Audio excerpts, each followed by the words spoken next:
Back in 2010, if you went into a Citroen dealer with £9,650, you would drive away in a brand new Citroen C1 VTR Plus. Little 3-cylinder 1 litre petrol engine, economical, £20 tax. What's not to like? There's loads of them on the road. You'll definitely have seen one. You'll know exactly the car that I'm talking about. It's also sold as the Peugeot 107 and the Toyota Aygo. They're pretty much identical. But did you know that at the same time, there was a company buying them off the production line, ripping out the engine and converting them to electric and selling them as an electric Citroen C1 for £18,550. Now, you'd need to be pretty committed to going green and wanting to drive electric as an early pioneer of the technology to part with nearly twice as much money for basically the same car, but they did actually manage to sell some. Now, the company that made those, the ECC, the Electric Car Corporation, went bust only 3 or 4 years later. So perhaps it wasn't the most fruitful endeavour selling these converted cars. However, they did sell some, and some of them remain on the road today. It would probably be quite stupid to buy one of those in 2025 though, wouldn't it?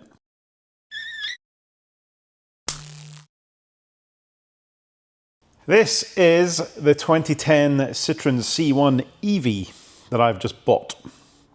And it is an electric Citroen C1 converted by the Electric Car Corporation, or ECC. And as you can see, apart from the graphics, it pretty much looks like a pretty bog standard Citroen C1 VTR Plus. That's because it is. It is pretty much indeterminable from the petrol model, because they literally bought a petrol model and immediately took the brand new engine out of it. And actually, for 15 years old, apart from the fact that it needs a bloody good clean, it's not in bad condition on the body. You can see we have a charging port where the petrol filler would be. And this is a little bit broken, I'm going to have to work out why. But apart from that and the graphics, you'd be hard pushed to tell that it was any different on the outside.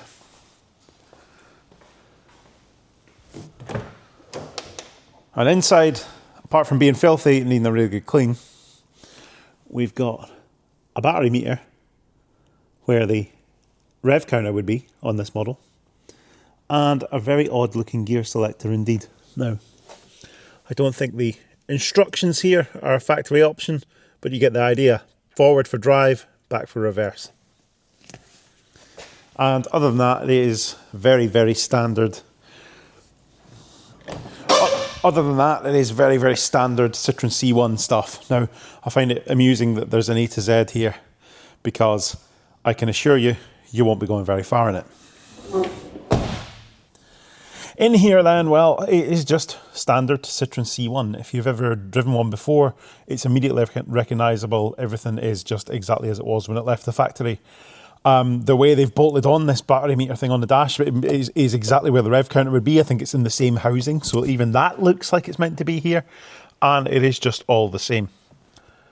Now, you can't smell this, but it really, really stinks in here, which is not a feature of the Citroen C1 Evie, but this particular one, it smells very, very damp in here.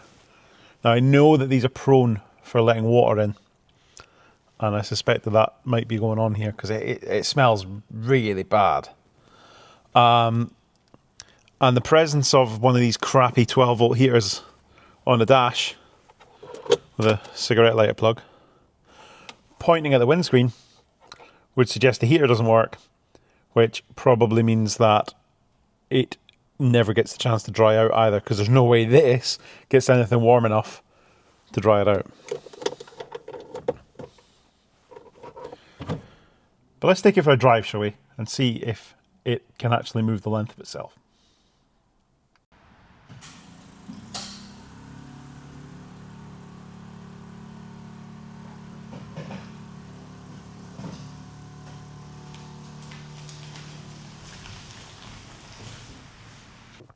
Now, I think it's pretty safe to say it's quite obvious who the early adopters of this type of thing were. So the people that were buying these when they were new typically wealthy people that lived in central London and could take advantage of like free parking and stuff like that. You know, there were very, very good incentives for electric vehicles in central London, even as far back as 2010.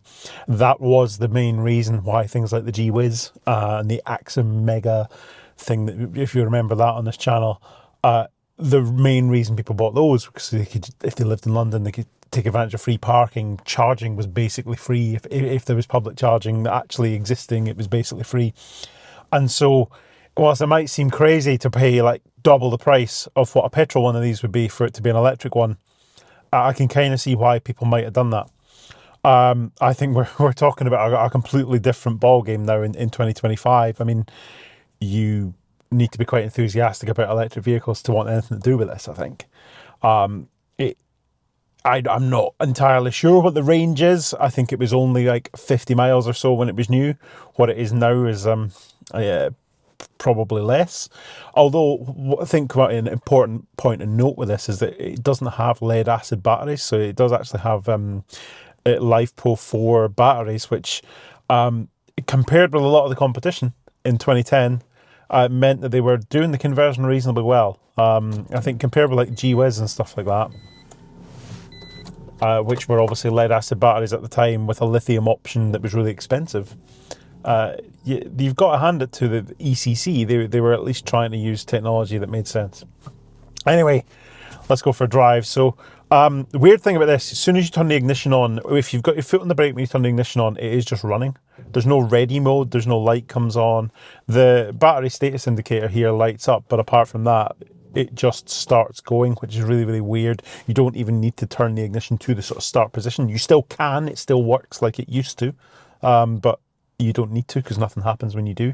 It is on as soon as you turn the key on, which is really weird, not like any other EV I've ever driven, but very straightforward operation. You just push forward for, it's marked up forward on the dash here, but drive, right? And straight away we're moving. Now, the motor is a little bit noisy, and I don't know if that's that the motor is a little bit tired or if it's always been that noisy. It certainly is making some noises.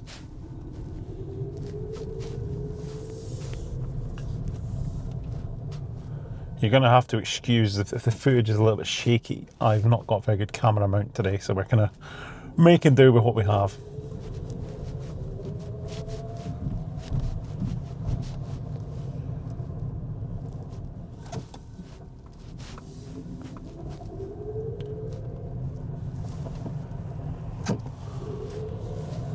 Let's go then. Now, I don't know how sort of performant these things should be. What I'd say is it gets up to sort of 30 mile an hour on the flat reasonably quickly, and then it seems to run at a puff quite well. Now, I don't know whether that's by design or whether that is that this one is a little bit tired. Certainly, if I look at early reviews of these from 2009, it talks about them being relatively sprightly. I'm not sure that's the case. It's quite slow. It's probably similar in performance to the Ami.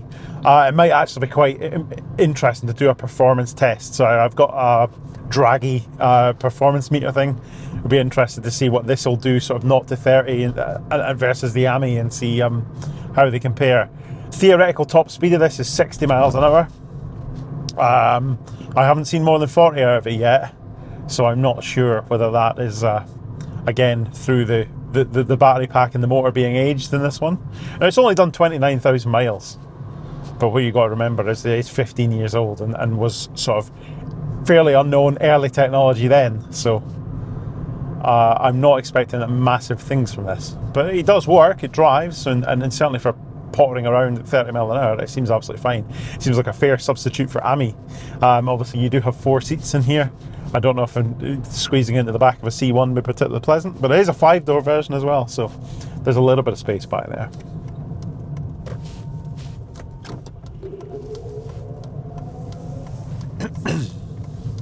Now, as I feared, the heater does not appear to work. So when you turn it uses the standard heater controls, and when you turn it to the hot position, I can hear it's like it's pumping water around the system, so it's trying to work.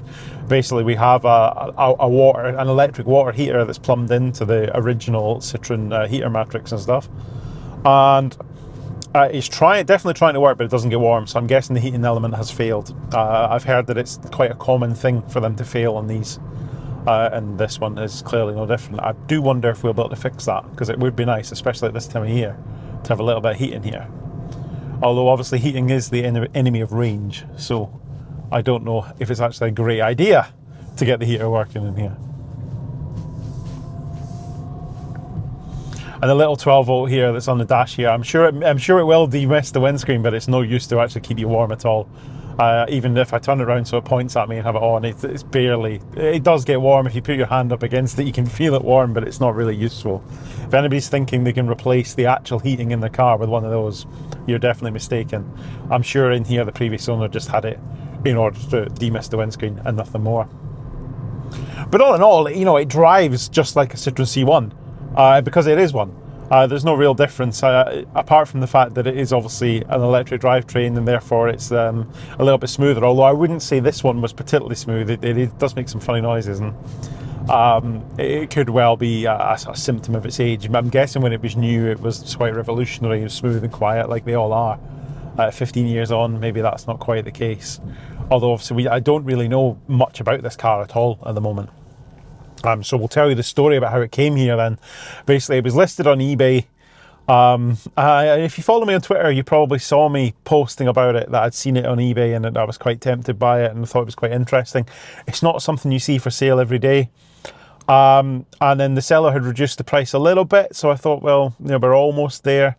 And I made them an offer a little bit below their asking price, which they accepted. So completely sight unseen, which is much more common occurrence for me than you might think. I basically just agreed the sale, paid the man, and sent a driver to go and pick it up on a trailer. No messing around. I think at the end of the day, something like this, you know, you either want it or you don't. So quite happy to take it in its current condition. It's not like you can find another one for sale quite readily, you know, so if you want to pick one of these up and see what it's like, there aren't many around, and when one comes up for sale, you kind of just got to jump on it. And what am I going to do with it? Well, I think the first thing we're going to do is try and get rid of the smell in here, because it really does reek. It smells super, super damp and horrible, and I noticed the headlining does look a bit black in places, suggesting it might be a little bit damp and mouldy. Now, apparently both the rear brake light is somewhere that water can come in and these, but also the aerial as well. I've got the world's biggest aerial on there, but apparently the aerial base can leak, so we're going to have to do some leak finding and trying to stop water getting in, because there must be water getting in here somewhere. So we're definitely going to need to try and find where that's coming from and try and stop it, and then dry the interior out and get the smell gone. I'm going to try and get the heater working as well, because I think it would be nice to experience it in its sort of full form. Performance test, definitely going to be on the cards. We need to see what this will actually do. It does feel slow, I will say. Certainly, it's okay getting to 30, but trying to go anywhere beyond 30 is slow. It doesn't seem to have very much power. Now, I don't think it does have a huge amount of power, but I'd like to know what that actually looks like in terms of, you know, a 0 to 30, 0 to 40 time. So we can definitely do that. And I think just generally tidying it up a little bit will be on the cards, you know, fixing that charging port flap so that it actually stays shut. The basic things like that, and giving it a really good clean and polish, because it looks like it's been parked under a tree for long periods of time and not, you know, particularly cared for. I'm guessing it's just a workhorse, you know. The previous owner had it for like 8 years, and I think it basically just got to the point where he needed something with a little bit more range, so he's now looking, actually mentioned he might be interested in a Leaf, so we might be able to have a deal there. So that could be quite good, but on the whole, well, this is just a bit of fun, really. I don't think this is a car for retail. I don't think I particularly want to retail this and you know, deal with people not knowing what it is. I think if someone was going to buy this, they would need to know exactly what they're getting themselves into. I'd maybe be a little bit tempted to like raffle it off or something like that. I know a lot of YouTubers do that. I don't know if my audience is big enough to do that, and I don't know if there's enough people out there that would be interested in one of these. If you'd be interested in buying a raffle ticket to win one of these for a couple of £, let me know what you think in the comments, and then we'll see how viable that might be. If there's enough interest, once it's sort of fixed up and it's a little bit nicer and doesn't stink as bad as it does, we can maybe see what we can do. But certainly it gets itself down the road okay. I think, you know, in 30 mph speed limits and stuff, it's absolutely fine. It's only when you want to go a little bit faster, it seems to be just a little bit starved of power. There's no like range prediction. All I have in front of me is like a battery state of health, a battery state of charge meter. It tells me it's got 60% at the moment. I'll show you a photo of this, and then like a little sort of gauge. That's all we have. We don't have an actual like, oh, this will now do X miles. Which, if you're sort of new to EVs or you're a bit nervous, might be a bit nerve-wracking. But I think at the end of the day, it'll just be a case of working out how far it can go, and then knowing that that's your range. One thing that makes that slightly harder is the odometer screen on the speedometer is a little bit broken, so it's the LCD's starting to fail. I think that's another quite common C1 issue. I noticed that when I turn the indicators on, the telltales don't come up, and again, that's quite a common thing with the clusters on these, so I may need to get the cluster repaired. That could be another job to add to the list. But all in all, I just thought this was just like an interesting piece of sort of EV history. You know, people were brave enough to spend 19 grand on these back in 2010, and you know, they were real pioneers. I think the people that both bought these and used them when they were new, and then the people that have gone on like maintaining these and keeping them on the road. So I've already found, looking through the paperwork with this, there's some previous receipts and stuff. It seems that there's a guy who bought all of the remaining spares when ECC went bust, and actually was doing some of the warranty repairs for them. So definitely, it seems to be a very knowledgeable chap. Still has stock of spares for these, and might be the best person that can help me out with a heater, which can be very useful indeed. So it's good to know that I think there are still some of those pioneers out there that were keeping these on the road, you know, 10 years ago, and are still willing to help out now. So that's really, really cool. I do love the simplicity though. It's like the very basic gear shifts and stuff. It's really cool. And this is definitely the right car for you if you're not into like touchscreens and stuff. You know, we've got buttons everywhere, as you'd expect from an old school, you know, C1, right? We've got a proper radio with proper buttons. We've got chunky heater controls. Obviously they don't work in this one, but they would do if the heater actually worked. Just gonna have to plug the heater in because the windscreen's steaming up a little bit. I need to see if that'll actually clear that a little bit. I suspect if I can work out what's making the interior damp, we can cut down on how much it steams up to. So that's definitely going to be a task in itself, trying to sort that out. And all of the kind of car bits of this seem to work really well. The suspension, the brakes and stuff are absolutely fine. I passed an MOT only about a week ago, so you know, there's no worries there. So roadworthiness wise, I think it is going to just be checking the health of the sort of electric bits and making sure everything's working as it should, and seeing if we can restore a little bit of performance, because I do think it's a bit down on power. And then dealing with the sort of the C1 stuff, which is the leaks, the smells, the dodgy petrol filler cap and all that stuff, getting the cluster fixed. Those are all quite basic things. I think most petrol C1s suffer from those, so they don't scare me quite as much. But I think if there's anything like really badly wrong with the drivetrain, that's when it's going to get quite interesting. Though I know that there is one man in the country that can help with this, but apart from him, I don't know if there's many others. I don't know how much knowledge there'll still be of these. At the end of the day, I don't even know how many of these will still be on the road. I wonder if how many left can tell me. I don't know if it splits by fuel type, because they're registered just the same as any other Citroen C1 VTR, but obviously it says electricity on the V5, so it would be quite interesting to see if we can find out how many of these are actually remaining on the roads. I don't think it'll be many, because I would imagine outside of those early adopters, those wealthy Londoners that I mentioned that bought these, anybody else buying them, it would be like councils and stuff like that, you know, having them for local running and reducing the carbon footprint, and you know, it looks good to say that they are going electric and they're thinking of the environment and all that stuff.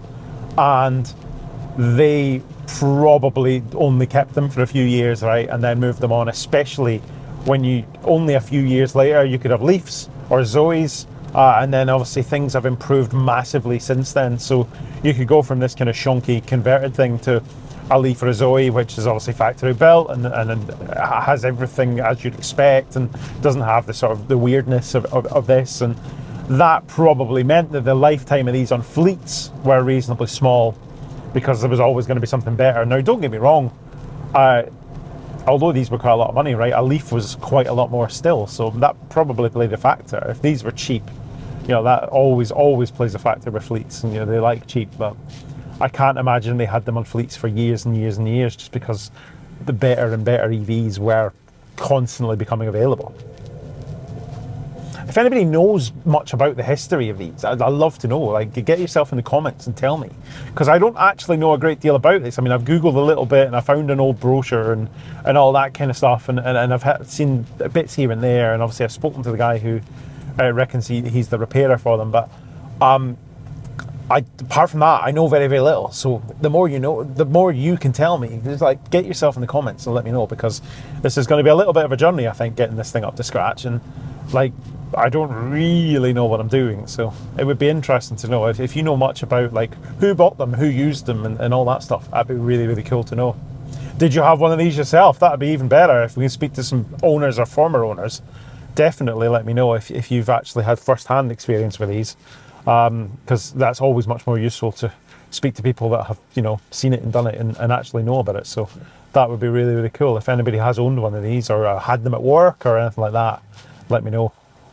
I noticed there was one guy responded. I posted yesterday about the fact this car was here, and he posted saying he actually bought an engine from the ECC. They were converting these. Obviously, I think if you needed an engine for a C1, then a brand new one that had just been removed from a brand new car is probably a pretty good bet. So I'd like to know more about that too. So if you know more about buying spares from them and stuff, and why you were doing that, and that'd be really, really cool to know as well. So let me know in the comments.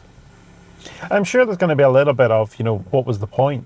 I kind of get that. You know, these cars were really very fuel efficient. They're cheap to tax, cheap to run, and they do sort of everything that you want from a little petrol super mini.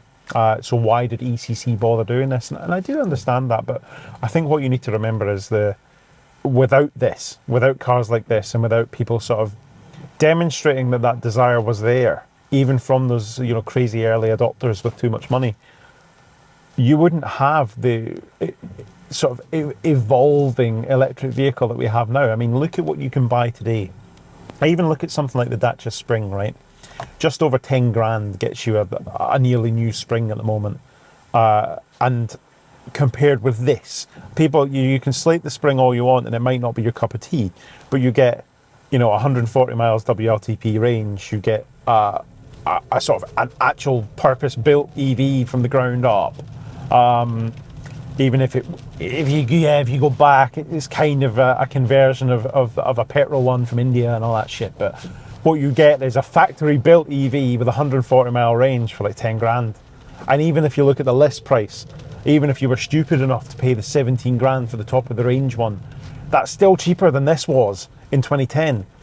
And so that advancement that we've had, the fact that even when they were new, these had like a 50, 60 mile range if you were lucky, and it is a really rough conversion done by blokes in sheds, and it was 19 grand. And yet today, for 10 grand, but for 17 grand list, you can buy a top of the range Dacia Spring with all that kit that it's got in it, and the range and comfort and all that stuff. That is a massive leap forward. And obviously you look at stuff like the BYD Dolphin Surf and other similar small cars and that kind of sub 20 grand kind of price mark, right? Not just the Spring, there's loads of them out there. And you look at like what they were selling the sort of run out 40 kilowatt hour Leafs for and stuff, and you think we are in a golden age for sort of cheap, accessible electric vehicles, right? Compared with where we were in 2010. But there's no way we'd be anywhere near there if it wasn't for stuff like this, and it wasn't for those people that actually went out, parted with the cash and bought these and demonstrated that the want was there, and people would actually buy and drive them. And that obviously gives manufacturers the incentive to improve, and it gets us to where we are today. I'm sure quite a few of you will be interested to find out what's under the bonnet. So as you can see, all the interesting stuff clearly under this lovely cover here. Danger, high voltage, blah, blah, blah. You got the factory washer bottle, brake master cylinder and stuff there. Quite janky looking 12 volt fuse box. and about half a tree's worth of leaves. But that is pretty much it. Now, I'm sure we're going to have to delve into this a little bit more as we try and improve it and work out what the hell's wrong with it. So that was a brief introduction to the fairly terrible Citroen C1 Evie. Yeah, I'm not really sure why this is here or what I'm going to do with it, but it is, and I'm going to have to do something with it. Let me know your thoughts in the comments. I'd love to hear what you think, and I'd love to, as I said, to hear if you've got any actual experience with these. Definitely want to hear from you. At some point, join me next time where we will get stuck into this and try and improve it. If that's actually that possible, but at least at a minimum, we'll be able to make it smell better. Thank you very much for watching. I'll see you next time.